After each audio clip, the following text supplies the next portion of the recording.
العبارات ايه بقى؟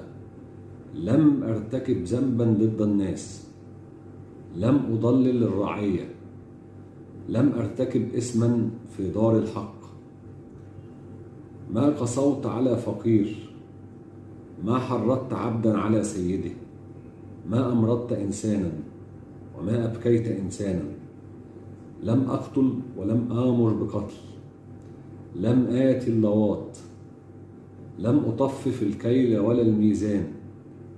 وبعد ما ينتهي من حديثه الطويل يعلن طهارته ويقول بقى: إني طاهر طاهر طاهر، ونقائي نقاء طائر البنو الكبير في أهنسي.